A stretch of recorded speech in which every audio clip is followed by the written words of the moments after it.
맛이란 무엇일까요? 우리는 혀로 느끼는 걸 맛이라고 말하지만 실제로 맛은 혀가 아니라 뇌가 만드는 종합 경험입니다. 오늘은 고객이 이 집 맛있다 라고 말하기까지 어떤 조건들이 겹쳐지는지 5분 안에 한번 정리해 보겠습니다. 첫째, 맛의 절반 이상은 코에서 옵니다. 혀가 느끼는 건 단맛, 짠맛, 신맛, 쓴맛, 감칠맛 같은 기본 미각입니다. 그런데 우리가 풍미라고 부르는 진짜 맛의 느낌은 대부분 향입니다. 음식을 씹을 때 올라오는 향이 코 뒤쪽으로 전달되고 그 향이 미각과 합쳐져서 뇌가 최종적으로 맛이라는 결론을 만듭니다. 그래서 감기에 걸려 코가 막히면 짜고 달게 먹어도 밍밍하다고 느끼는 거죠. 여기에 식감도 결정적입니다. 바삭함, 부드러움, 쫀득함 같은 촉감, 뜨겁다, 차갑다 같은 온도, 그리고 매운맛처럼 통증에 가까운 자극까지 전부 맛의 일부로 합쳐집니다. 정리하면 맛은 한 가지 감각이 아니라 혀, 코, 촉감, 온도, 자극이 동시에 들어오고 뇌가 합산해서 내리는 판정입니다.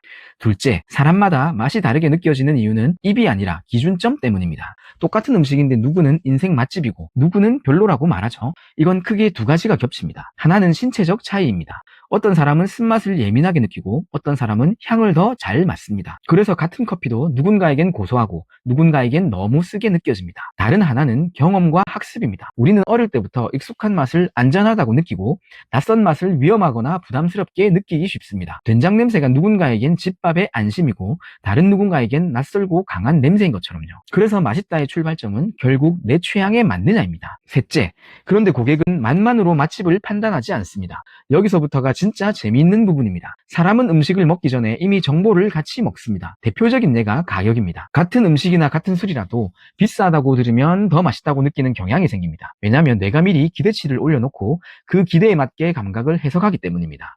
이건 단순히 기분 탓이 아니라 뇌가 예측하고 확인하는 방식으로 작동하는 구조입니다.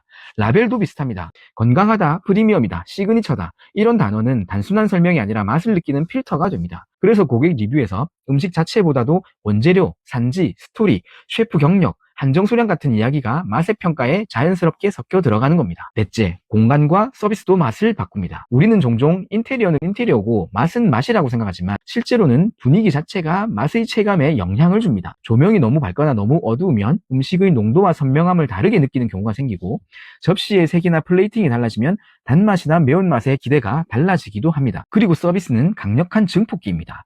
직원이 친절하면 음식이 더 맛있게 느껴지고 불친절하거나 불안한 경험이 있으면 같은 음식도 거칠게 느껴지는 일이 생깁니다. 결국 고객이 말하는 맛있다는 음식의 물리적 맛과 먹는 동안의 안전함, 배려, 기분까지 합쳐진 평가입니다. 다섯째, 고객은 한 끼를 평균 내서 기억하지 않습니다. 중요한 건 기억의 편집 방식입니다. 사람은 식사 전체를 평균으로 평가하기보다 가장 강렬했던 순간과 마지막 인상을 크게 반영합니다. 처음 한 입이 와 하고 좋았던가, 마지막 디저트나 마무리 국물이 인상적이었나, 계산할 때 한마디가 따뜻했나, 이런 순간이 전체 평가를 결정합니다. 그래서 맛집은 레시피만 잘한다고 끝나지 않습니다. 기억이 남는 순간을 설계해야 이 집 맛있다 라는 말이 완성됩니다. 정리해보면 고객이 이 집 맛있다라고 말하는 과정은 보통 이렇습니다. 먼저 내 취향에 맞아야 합니다. 그리고 가격, 브랜드, 스토리, 리뷰 같은 정보가 기대를 만들고 조명, 음악, 접시, 분위기, 서비스가 체감을 강화하거나 약화시키고 마지막엔 강렬한 순간과 엔딩이 기억을 고정합니다. 맛이란 무엇인가? 맛은 혀의 판정이 아니라 뇌의 종합 판정입니다. 그래서 어떤 집이 맛있다는 말은